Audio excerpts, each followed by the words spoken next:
खुदा का बाबरकत जिंदा कलाम, नया अहदनामा, रोमियो के नाम खत, छठा बाब और उसकी 16 आयतें मुकद्दसा से पढ़ेंगे। लिखा है, क्या तुम नहीं जानते कि जिसकी फरमाबरदारी के लिए अपने आप को गुलामों की तरह हवाला कर देते हो, उसी के गुलाम हो जिसके फरमाबरदार हो, खा गुनाह के जिसका अंजाम मौत है, खा फरमाबरदारी के जिसका अंजाम रास्तबाजी है। आमीन। सबने सुना, समझ आया?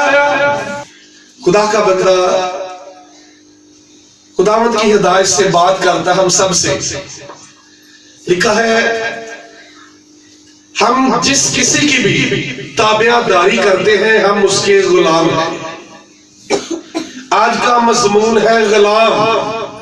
मजमून क्या आज का? गुलाम। हम जिसकी ताबियादारी करते हैं हम उसके गुलाम हैं। खा गुनाह की ताबियादारी करते हैं, खा हम रास्तबाजी, खा हम सच्चाई की, खा झूठ की। जिसकी ताबियादारी करते हैं हम उसके गुलाम हैं।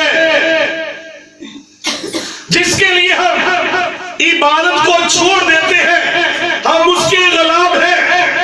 जिसकी खातिर ईमानदारी को छोड़ देते हैं हम उसके गुलाम हैं। अगर आप खुदा के गुलाम हैं तो फिर आप इब्लीस के कलाम को, उसकी बातों को तर्क करेंगे। बहुत से इंसान बहुत सी चीजों के गुलाम होते हैं। एक जगह पे कलाम बयान कर रहा, यही बात एक भाई जमात में से बोला, उसने कहा जी बहुत से लोग बीवियों के गुलाम होते हैं। मैंने कहा बहुत अच्छी बात है, बीवियों के साथ मिलकर रहना चाहिए, खुदा का हुक्म है। बीवी की बात मानी तूने, अब तुझे जिंदगी पर मेहनत करके खाना पड़ेगा। ये तो मैंने कहा शुरू की बात है, ये नई बात नहीं है कि आप नई बात कर रहे हैं। लेकिन खुदा ने फरमाया कि तुमने अपनी बीवी की बात मानी है, तू खा के खाक में लौट जाएगा, तू मेहनत मशक्कत के साथ खाएगा। अगर खुदा की बात मानता, खुदा के हुक्म को मानता तो शायद इतनी तकलीफ उठाना ना पड़ती। इसलिए उसके कलाम में लिखा है कि हम जिसकी ताबियादारी करते उसके गुलाम। बहुत से लोग गाली के गुलाम होते हैं। किसके? जो गाली नहीं पकते। बहुत से लोग गाली के गुलाम होते हैं। पेट च तकलीफ हो जाए, दिल करे पेट नूं गाला। रोटी थोड़ी जी गर्म पे आ गई मुंह च, दिल कर रोटी नूं गाला। पानी ठंडा पीता गया, दिल करे ओनू गाला। वो कदी कदी बंदा हालत तो मजबूर हुंदा वा करन, भावें अपने अब्बू की तारीफ लिया होवे, अब्बू नूं भी विच ही गाला। इसलिए कि वो मजबूर है, गाली का गुलाम है, वो मजबूर है उसके हाथों, वो उसकी बात मानता है। वो उसके अंदर कोई बैठा हुआ है जो गालियां उससे उगलवा रहा है। बहुत से लोग गाली के गुलाम हैं, लेकिन हमने गाली के गुलाम नहीं बनना। गाली खुदा की तरफ से नहीं, ये तो इब्लीस की तरफ से, आपके अपने दिल की तरफ से। हमने खुदा के गुलाम बनना, जो जमीन और आसमान का मालिक है उसके गुलाम बनना है, ताबेदारी के गुलाम बनना है। सच्चाई से वाकिफ हो तो सच्चाई तुझे आजाद करेगी। अगर हम सच्चाई की वाकफियत करेंगे तो सच्चाई हमें क्या करेगी? आजाद। वो हमें आजाद करेगी। झूठ बोलेंगे तो डरते फिरेंगे। अगर हम झूठ के पैरोकार होंगे तो आंखें चुराते फिरेंगे, आंखें ऊपर नहीं उठाएंगे। बहुत से लोग जो झूठे होते हैं ना, झूठे, उनकी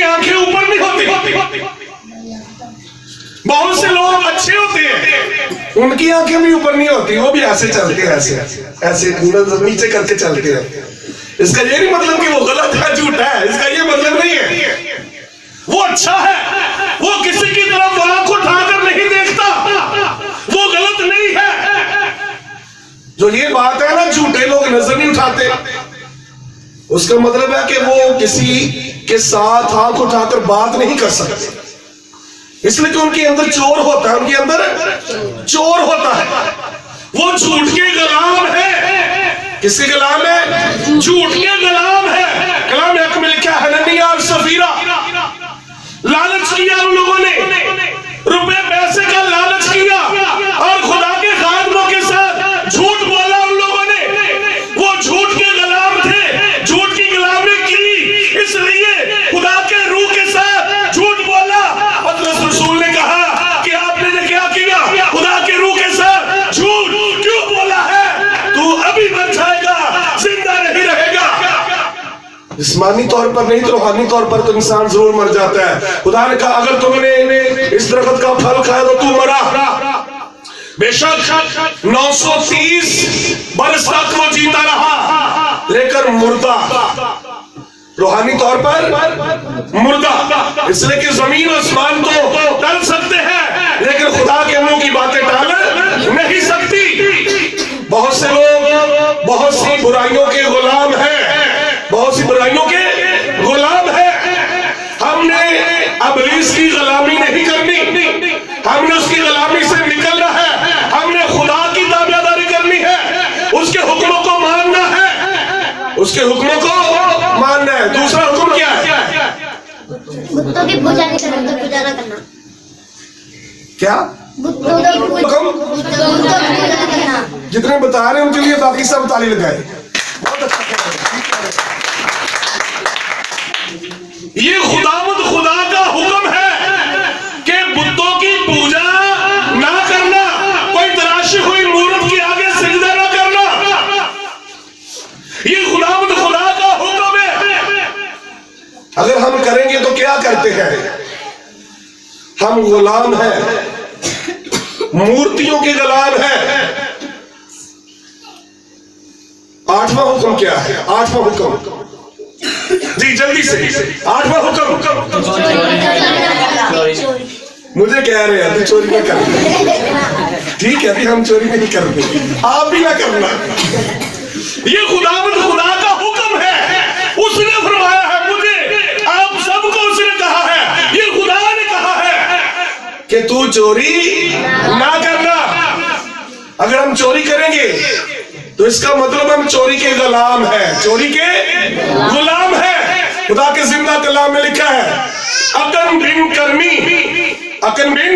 कर्मी पुराना हंगामा, खुदा ने उनको बरकत दी और फतह के लिए बरकत दी। उनके लिए हुक्म था, सोना चांदी ये सब चीजें मेरे घर के लिए होंगी। जब वो जंग के लिए गए तो अकन बिन कर्मी ने लालच किया, चोरी की, खुदा की चीजों को चुरा लिया। एक चादर अच्छी लगी वो ली, चांदी और सोना अच्छा लगा वो लिया, और वो अपने खेमे में जाकर डुबा दिया, छुपा लिया उसे, चोरी की। और जब वो फिर दूसरे मुल्क के साथ जंग करने के लिए गए तो खुदा के खादम, खुदा के बंदा यहोशू नबी ने कहा, वो कम लोग हैं, थोड़े लोग हैं, थोड़े से लोग जाए, उनके साथ जंग करे, फतह करके जो भी कुछ है वो ले आए। जब वो जंग के लिए गए तो उन लोगों ने उनको मारा, वो इन पर गालिब आए और ये रोने लगे। खुदा के हुजूर मुंह पड़ गए सजदे में, सब रोने लगे, अरे खुदा मुझे क्या हुआ? अगर वो हम सबको मार देंगे, तेरा नाम नहीं रहेगा, तेरी कौम खत्म हो जाएगी, तेरे लोग सब मर जाएंगे। दानी का जश्न तुरंता क्यों है? उनके मुंह क्यों पड़ा हुआ है? खड़ा हो। खुदा ने उसके साथ बात की, कहा कि तेरे लोगों ने चोरी की है, तेरे लोगों ने बेईमानी की है, चीजें चुराई है, जो मैंने कहा कि मेरे घर के लिए होनी चाहिए वो चीजें चुराई है, बेईमानी की है, लालच किया है इन लोगों ने। क्या हुआ? उसने सब कबीलों को बुलाया, सब कबीलों के जो सरबराह थे उनके नाम लिए, खुदा के हुजूर रखे, तो यहूदा का कबीला निकला। वो यहूदा के कबीला का था। वो करते करते खानदान तक बात पहुंची। जब खानदानों के कुरे डाले गए तो अकन बिन कर्मी का निकला। उसने कहा बेटा तूने ऐसा क्यों किया, क्यों अपने लोगों को मरवा डाला आपने, क्यों ऐसा किया? उसने कहा बस मैंने ये कर लिया, मुझसे ये हो गया, मुझसे ये हो गया। उसे, उसके खानदान को, सब चीजों को जला दिया।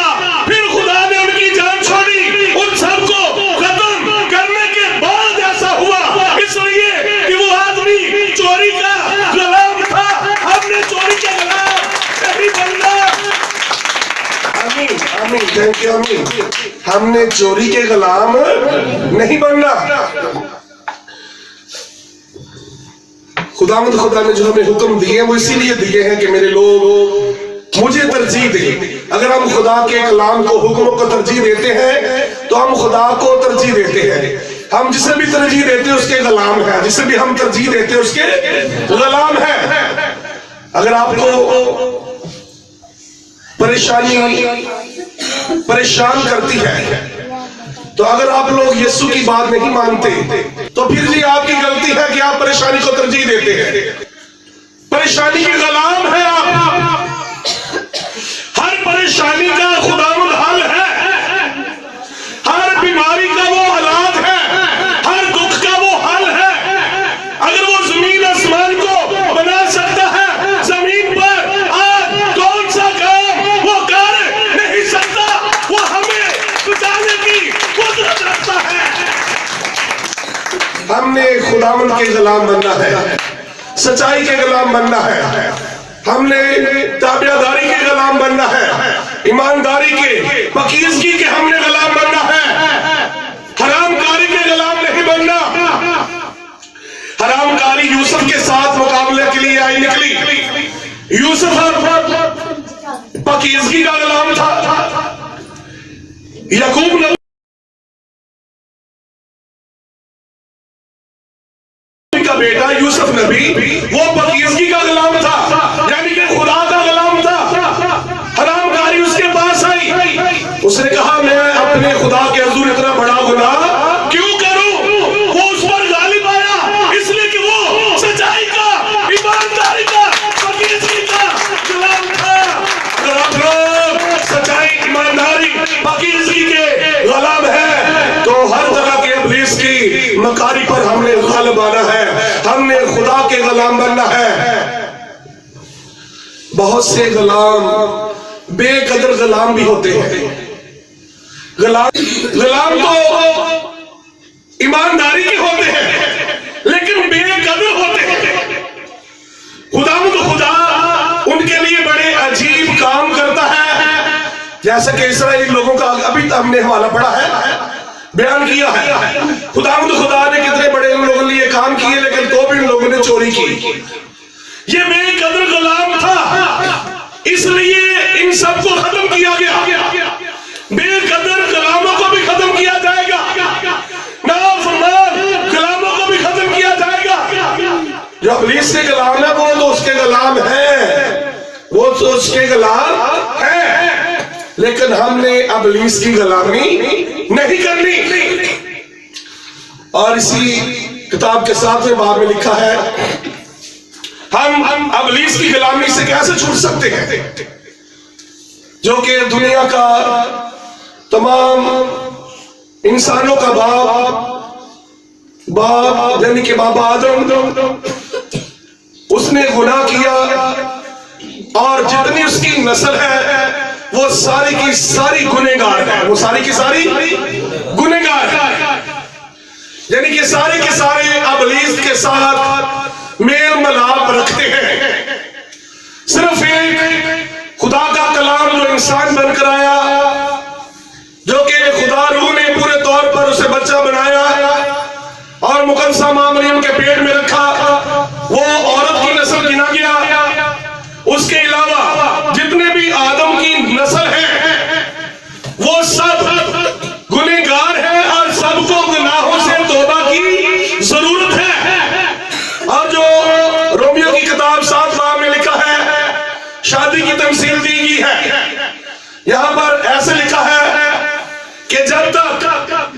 मर्द या औरत शादीशुदा है, इनमें से एक मर नहीं जाता, दूसरा उसके हक से आजाद नहीं हो सकता।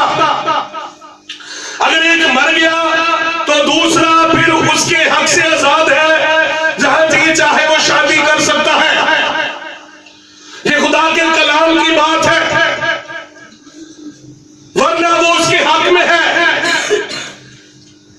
तो जब से आदम ने इब्लीस की बात मानी, उसकी सारी नस्ल गुनहगार हुई, उसके साथ मेल मिलाप है इब्लीस के साथ, उससे आजाद कैसे हो सकते हैं? इब्लीस की दुल्हन है, इब्लीस के लोग कैसे उससे छुटकारा पा सकते हैं?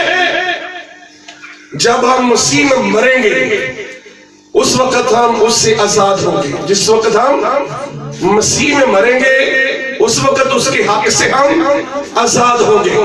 अगर हम मसीह में मरते नहीं तो हम इब्लीस के हक से आजाद हो नहीं सकते। कैसे मरना है?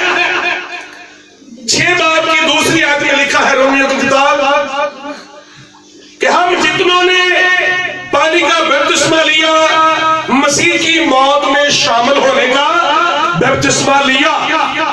हम जितनों ने पानी का बपतिस्मा लिया, मसीह की मौत में शामिल होने का बपतिस्मा लिया।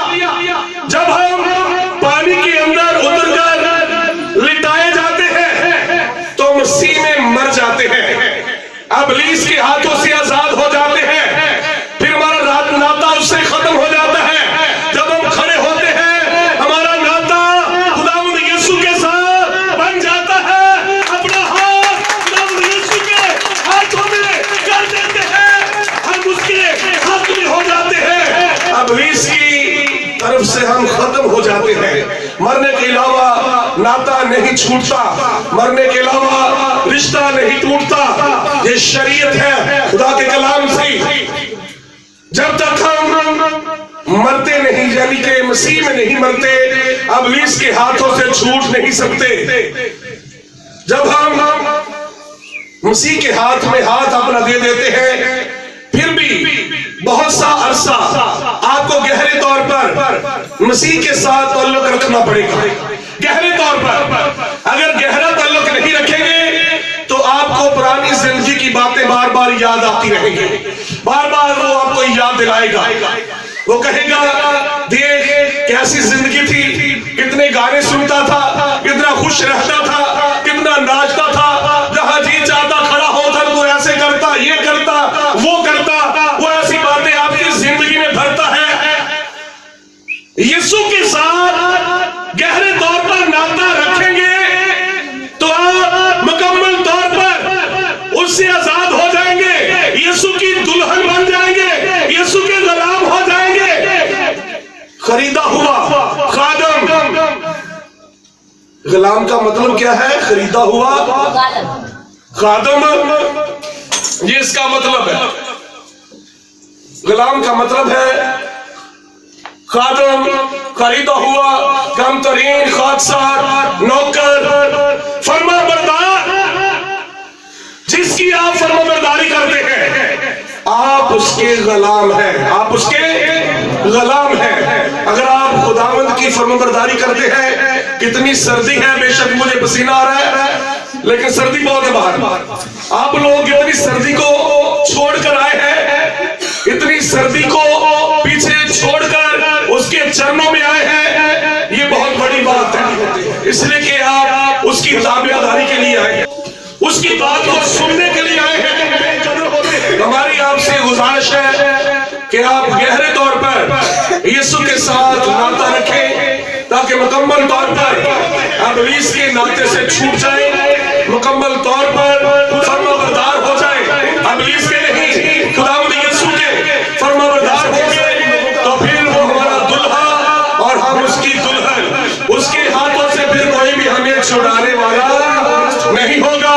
वो सबसे बढ़कर है, उसका हाथ कभी है।